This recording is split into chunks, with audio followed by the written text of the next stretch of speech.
For the process of RNA transcription, you'll notice I've got my replication, I've got my DNA molecule up here again. But we've got some different things that are going to happen if we're talking about having transcription happening versus DNA replication. All right? So RNA transcription involves essentially making a copy of the genetic material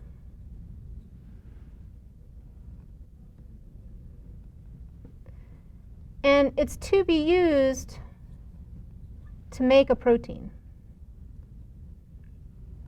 So transcription is kind of an intermediate step between the information that's contained in the DNA molecule and actually making our protein.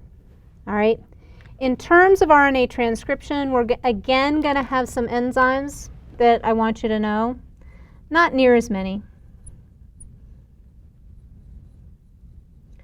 We've got now an RNA polymerase that we are going to have associated with the process of transcription.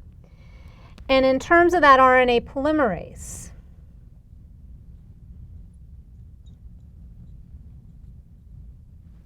that RNA polymerase is going to come in, and now what it's going to do, I'm going to make this one wavy to kind of distinguish it from the DNA.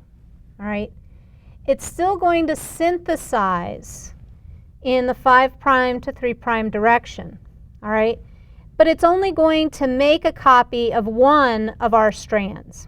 All right?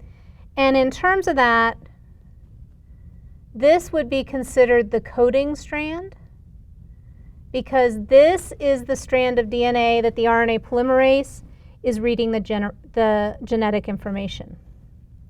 Our other strand is non-coding. We aren't going to make an RNA molecule off of this strand. We're just going to take the information that's here. All right? So in terms of our DNA,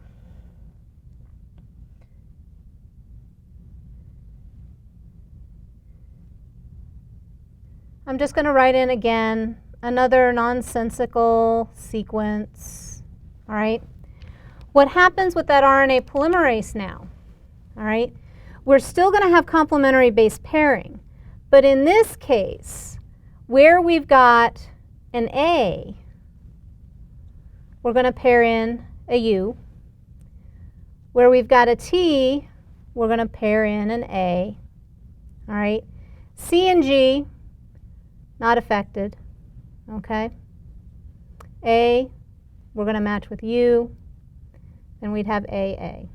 All right? Because that uracil is your key to knowing if you're looking at a string of letters of genetic material. The U tells you whether or not you're looking at RNA or DNA. All right? So that RNA polymerase is going to come in. It's going to synthesize our RNA molecule. The thing about RNA polymerase, the way it knows where it's going to sit down, all right? You're going to have certain regions within the DNA that are going to work. Oh, maybe I shouldn't have done that as pink, because that looks like our RNA polymerase. You're essentially what you're going to have when we're talking about transcription. You're going to have something else up here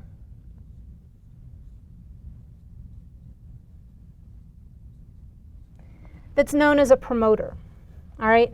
And that promoter is just a certain sequence of DNA. I'm not concerned that you know the sequence of a promoter. They tend to be fairly AT rich. All right? But it's that promoter that tells the RNA polymerase, hey, this is where you need to start making an RNA molecule.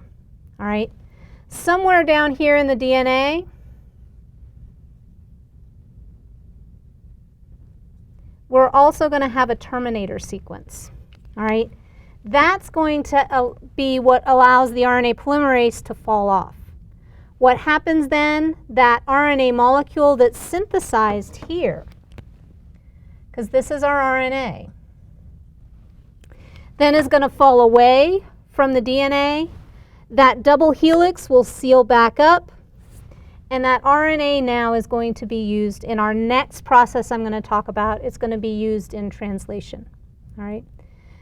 So that's kind of a brief overview of RNA transcription. We'll talk a little bit more about transcription again when I get to the lac operon. And that lac operon is going to be something that's very specific to bacterial cells, to prokaryotes. We as eukaryotes, we don't have a lac operon. All right. But in terms of what we're talking about here, that's the basics of transcription. If you have any questions, please let